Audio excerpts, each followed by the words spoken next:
By the end of 1996, Tomb Raider had become a household name overnight. The pressure was on.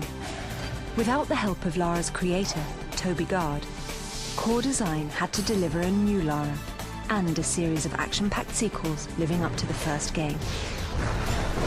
In 1997, a new deal making Tomb Raider a PlayStation exclusive title provided a big boost for the franchise.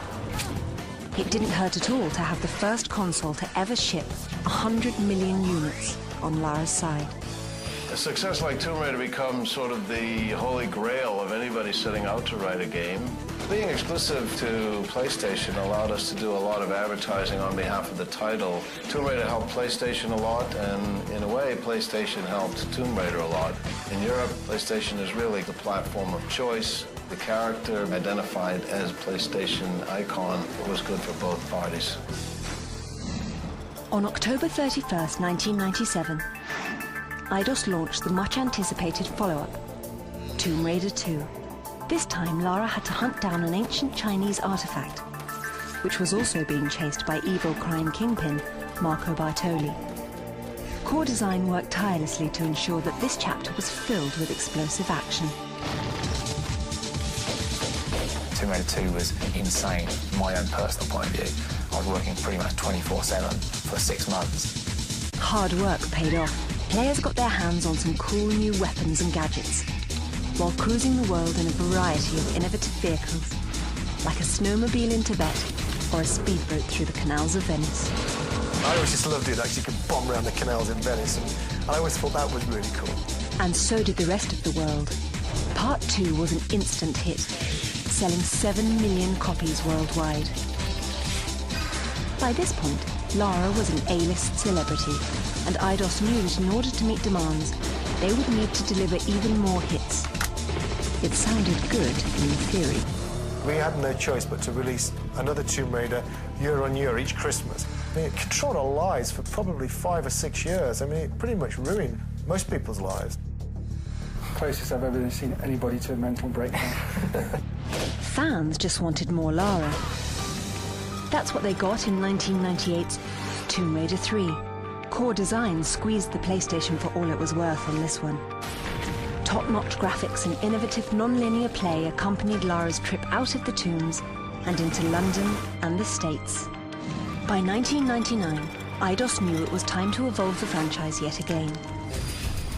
Tomb Raider 4, The Last Revelation, promised improved visuals and even graced a brand new console, the Sega Dreamcast. We'd get feedback from Tomb Raider 3 from a lot of people who felt we had gone too modern, so then Tomb Raider 4, we very much went back to the 2. It was all set in Egypt. Personally, that's probably my favourite game. Certainly. It just felt like this is a complete game rather than a series of episodes. Developers had a nasty surprise for long-time fans. The game's cliffhanger ending showed Lara being buried alive in a tomb of her very own. People's feeling that Lara actually quite mixed at Core in a way, because she was, in a sense, almost their taskmaster. You know, she was the one forcing them to get these games out year after year. In a strange way, actually went as far as trying to kill her off in Tomb Raider 4, just to try and avoid having to do Tomb Raider 5. I think the reason we attempted to kill Lara off was because we really thought we'd exhausted what we could do with the franchise. Seeing Lara falling down a gigantic hole in the middle of the pyramid was quite a joyous moment, so I all, went for a few pints and celebrated the death of Lara, but she came back and got us, you see. Lara promptly returned in 2000's Tomb Raider Chronicles. Sort of. The game unfolded entirely in a series of flashbacks, narrated by Lara's friends, who believed she was dead.